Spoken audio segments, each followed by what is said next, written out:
kebetulan aku juga imbanginnya sama karakter-karakter yang lain gitu. Jadi kamera gimana pokoknya aku pengen gimana caranya aku bisa mainin karakter-karakter yang kompleks aja sih. Karena menurutku yang harus dimainin bukan cuma karakter-karakter baik doang gitu, tapi karakter-karakter yang seperti ini juga perlu dimainkan dengan baik dan dengan benar gitu. Jadi aku senang bisa dapat kesempatan mainin karakter kayak gini. Kalau soal takut punya image karakter yang toxic, ini kebetulan aja kemarin abis ngerjain itu, terus abis itu ngerjain project ini karakternya agak-agak mirip, tapi jenis toksiknya beda. Jadi kalau kata netizen kamu tuh green flag ya, cowok green flag banget ya. Apa tuh? Green flag? Cowok yang baik banget gitu ya Om.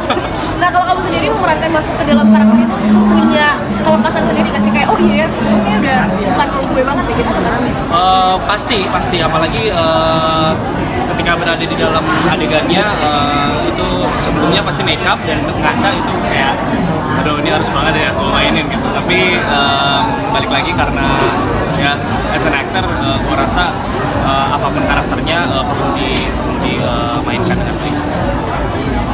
Mas Doni, susah nggak sih jadi orang berperan sebagai ayah tapi yang kayaknya tuh strength banget gitu sama anaknya? Apakah juga mirip juga sama? Terima kasih pertanyaannya. Menurut saya seorang ayah ke keluarganya pasti ingin yang terbaik gitu. Tapi bagaimana cara mendelivernya, bagaimana supaya ini kan bisa dengan verbal, bisa dengan tingkah laku, bahkan bisa dengan represif gitu menurut istilah saya itu. Kebetulan tokohnya Benny di sini kan yang seperti itu, ambisius banget bahwa anaknya harus seperti saya, seperti juara seperti ini. Anak keduanya juga seperti ini. Yang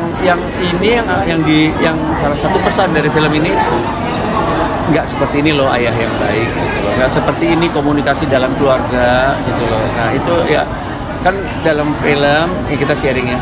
Dalam film kan ada hiburan, ada pesan yang disampaikan, ada apa sih benang merahnya. Nah ini salah satunya seperti itu. Kalau ditanya susah karena jangan sampai galak atau biadab itu kan nggak harus dengan mata, dengan apa, tapi sebagai ayah yang di depan ini anak saya, di depan pacar anaknya gitu kan juga harus bisa dimainin gitu oleh teman-teman dan saya juga sih, seperti itu sih, itu tantangan sih sebenarnya. Thank you pertanyaannya.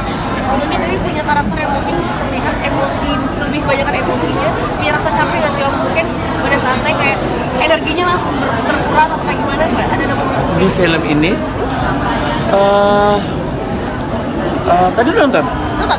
Ya, yang lumayan menurut saya di sini agak menguras karena itu nggak saya mekanis gitu loh, maksudnya nggak saya rekonstruksi gitu. Jadi waktu minum obat itu loh, yang dikasih obat itu yang ngalir gitu aja gitu, bahwa itu yang ayah mau minum obat itu loh, yang di tempat tidur di kamar itu loh. Ada nggak sih tadi adegannya? Ada. Ya kan gitu.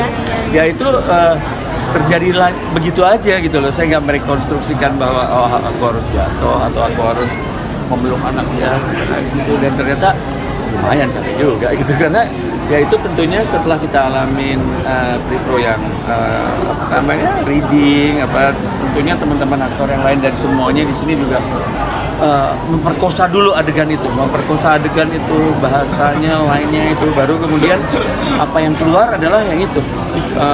Jadi kita habis ini aku mau kesini, habis ini gini. Biasanya sih seperti itu sih. Ali, jadi teman nggak sih di dalam syuting bikin momen atau ada pikiran karena mas di sini sebagai senior itu seperti apa mungkin berkomunikasi dengan untuk saya masalah senior junior tuh nggak ada. Kalau di set kita semua sama gitu loh. Saya kalau misalnya pun nggak ngerti, analoginya gini, kalau kita nyasar nanyanya sama siapa? Sama siapa aja yang ada kan? Sama seperti kita juga di sini, kalau kita nggak ngerti di set, kita bahkan bisa tanya ke teman-teman PU, ke teman-teman genset, gimana sih kalian bisa gulung kabel yang benar gimana sih? Gitu, atau bisa menyajikan kopi yang benar gitu ya, seperti itu. Jadi senior junior menurut saya nggak ada. Begitu di set semua sama, dan saya nggak pernah menganggap semua teman-teman ini lawan main, semua adalah partner main saya. Kayak gitu sih. Ada kesulitan nggak sih komunikasi dengan teman-teman? Sejauh ini nggak ada sih, lancar-lancar aja. Untuk komunikasi apa yang kita mau adegan kan kita ini setelah kita baca naskah gitu. Biasanya kita ya misalnya saya sama Timo gitu ya, beda sama Timo, mau diapain nih, mau diapain nih, mau diapain nih, ya udah ajarin tinggal tektokannya aja gitu. Tapi Mas Lutfi lebih banyak improvisasi dalam sebuah acting atau memang gitu. Nah, kalau misalnya masalah improvisasi itu tergantung nakoda kita. Sejauh apa kita boleh improvisasi selama substansinya tercapai. Gitu. Ada sutradara yang strict sama line, ada sutradara kamu boleh improvisasi tapi jangan kejauhan. Nah, itu tugasnya dia buat ngegas kita semua deh. Kayak gitu. Itu Mas Lutfi sendiri tipenya seperti apa?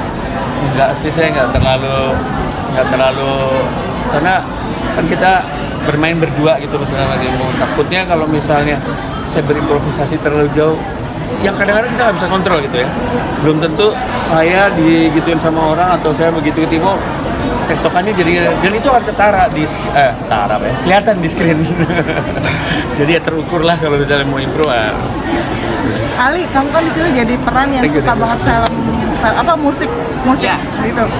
Sehari-hari kamu juga suka musik yang kayak gitu nggak sih? Karena karakter Timo ini sering dengerin musik rock, jadi aku mungkin bikin salah satu playlist yang bakal didengerin tiap hari. Kayak kalau orang dengerin musik rock tuh kan biasanya ada yang kayak headbang atau Psychedelic. Iya, sering juga kayak ngelihat orang-orang moshing gitu kan. Moshing. Jadi kayak research tentang rock. Sorry, balik lagi ke basic pertanyaan. Kenapa sih kalian mau mengambil peran di film ini? Maksudnya kan pasti punya tantangan masing-masing. Tapi kenapa mau mengambil film Ketindihan ini? Mungkin dari Kevin kali ya, dari Kevin terus Ali. Kenapa mau ambil film ini? Karena ini kayak tadi udah saya kasih tahu di dalam, ini adalah film horor pertama saya. Kenapa akhirnya mau main film horor dan ngambil film ini? Karena ketika dibaca skripnya isinya ya bukan cuma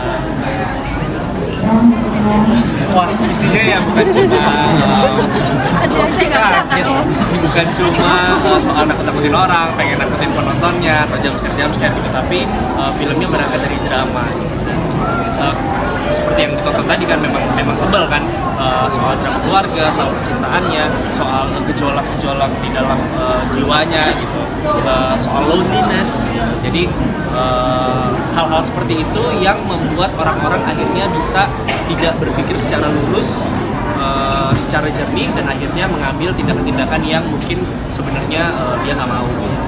Akhirnya senang ngerjain film horor yang bukan cuma soal nakutin orang doang, tapi banyak belajarnya. Kevin, mungkin kamu butuh berapa lama sih untuk ada adegan ciuman ya di situ sama? Butuh berapa lama maksudnya latihannya? 15 detik paling.